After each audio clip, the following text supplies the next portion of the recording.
napagod ako. Oh, Diyos ko po, punta pa ako na pala. Ay, galing akong Jamia, grocery store. Kapagod, naglakad lang ako papunta dito hanggang Almira, o diba? Ay, nakakatuwa ay. Dala na rin dala exercise ba? Dala exercise. Naglakad ako, Diyos ko po. Malapit lang naman, 5 minutes. Nag-grocery ako, konti lang oh. Mga siguro, mga 2,000 sa Pilipinas. Tingnan mo yung 2,000 dito sa Qatar Riyal, konti lang. Ito yung hindi mawawala sa grocery ko, ang Rolocat. Rolocat, kailangan mayroon ito at magwala yung girgir na. Yung lalaking bata magirgir pag wala to. Sobra katakaw. Gusto niya to, Rolocat.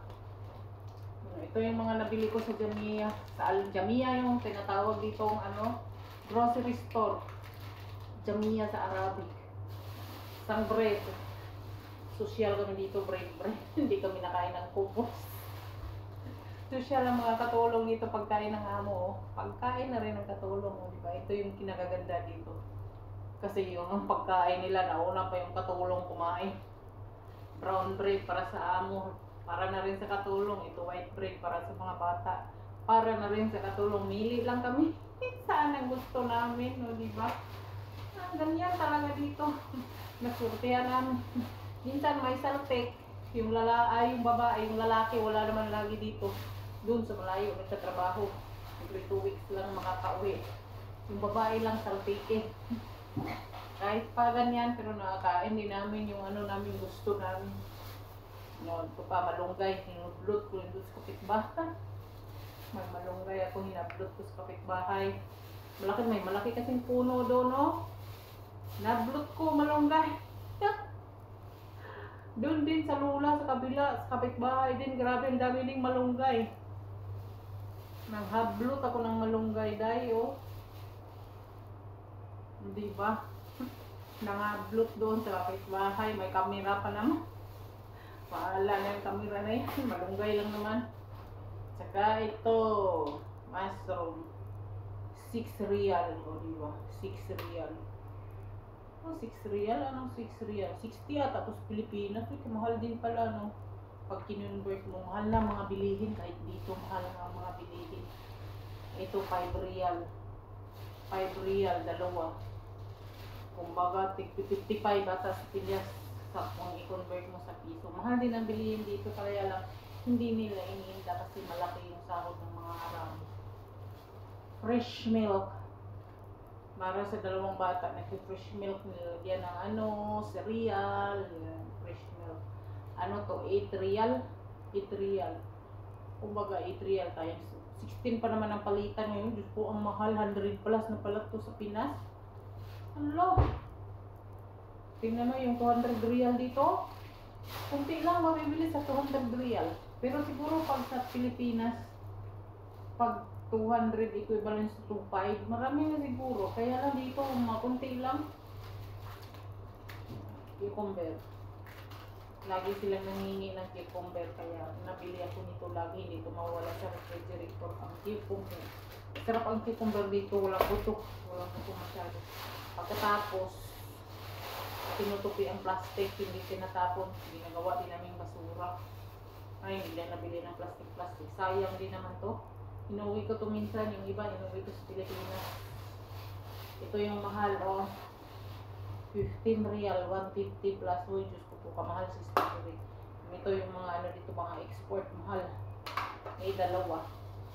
Dalawa yung kinuha ko, ilan na? 2, 4, 6, 8, 15 real. 150 to 160 piso. 150 to 60 piso. Siguro, pag ikinonvert to lahat, kung sa 2.5 sa piso, marami siguro mabibili sa Pilipinas. Dito kunti lang kasi sa pera nila, mahal din. 15 real, 150 din ang raspberry, blueberry. Ganun din. Sa Pilipinas ang mahal, dito rin ang mahal, kaya lang hindi nila iniinda. Kasi malaki yung sahod nila. Raspberry.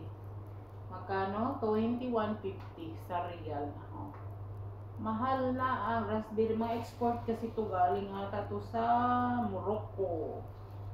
Ito galing Morocco. Ito ay galing, saan ba to galing? Blueberries. Walang nakalagay. Hindi ko kita. Sarap to sa yogurt. To, mga masustansyang prutas. Kinakain na ng alaga namin. Kami kasi hindi masyadong nangain ito. Ako din. Lalo mga kasama ko, hindi sila masyadong nagkakain ng prutas. Ako lang. Pagkatapos, ganito ang pagtupi ng plastic. Tingnan mo, sa 200 real, kunti lang mabibili. Mahal ang bilihin. Importante meron ang banana. Magkano to? Wala siyang 1 kilo. Kasi ang 1 kilo ay 6 kilos. Tag 6. Ang presyo lang na nakuha ko 5. Diba? 50. Uy, Diyos ko po. Ang mahal. Dati sa 700 real maraming mabibili. Dito kunti na lang. Ito ay apple.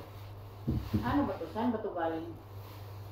Ang banana na to. Minsan kasi ang banana dito ay galing Ecuador. Malimit, marami ang banana plantation sa Ecuador din. Sri Lanka, Philippines. Yan lang 3 ang lagi kong nakikita sa grocery. Ecuador malimit. Ecuador. Ito galing sa Australia. Magkano to siya? Ilang piraso? 2, 4, 6, 8, 3, 9, 10 real, 10.40. 100 real na rin to. 100 na sa piso. Uy, Diyos ko. Galing siyang Africa pala. Galing Africa. Malimit dito. Maraming prutas. Maraming farm ng fruit sa Africa. Maraming. Yan ang pinaganda dito. Maraming pomegranate. Diba? Pomegranate. Roman sa Arabic. Yung prutas na pomegranate. Gusto ito ng alaga namin.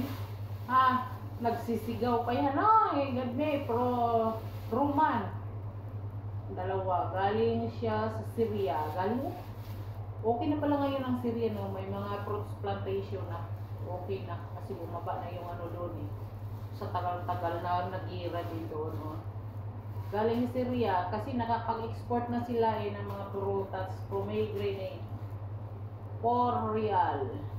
Nasa 40 to 50 pesos to siya. Ngayon ko, mahal ata to sa Pilipinas. Parang walang masyado ganun. Pomegranate. Diba kamahal? And then, carrots. Para sa alaga kong rabbit. Tingnan mo. 53 ang kilo. Galing. Saan ba ito galing? China. Diba? Marami dito din China. Wala na. Hindi na nakakarating dito yung Saudi yan na product. Mula nung okay naman ang Saudi at Qatar, okay na, pero wala na sila mga product na galing sa Saudi. Hindi na talaga kagaya dito. China na, China, Turkey, wala na. Kuwait, mga gano'n.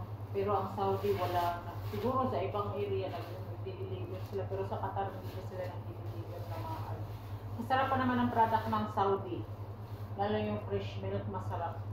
Mga gulay, dati ang mura-mura ng gulay na dinideliver dito kasi makalapit lang yun. Ngayon wala na. Mga export ko lahat. Kasi dito ang Qatar walang masyadong farm. Kung mayroon man mga vegetable, hindi ako nakabili ng litos kasi may litos pa ako. Ang importante, mahalaga, may malunggay ako. Tutuan ko to ng shrimp. Abot ko lang kasi dati yan, kinakampayutan ko ba yung puno eh. Diba? Malunggay yan. Malunggay. Kala nyo walang malunggay sa Qatar, mayroon. Mga ibang lahi nagtatanim. Kami manghugot. Ang ibang lahi nagtatanim mga Pinoy ang hibla. Hinuhugot, minsan pinuputol, minsan kinakampayutan ba? Tingnan mo yung talaga katakaw ng malunggay. Wala kasi masyado. May binibenta ang ganito pero bihira. Diba? Malunggay ang the best. Tapos may tanglad ako dyan ang tinanim. O diba? Pati malungatan tanglad. May tinatanim ko na. Ganito na lang. Thanks for watching. Hi, bye-bye. See you next time.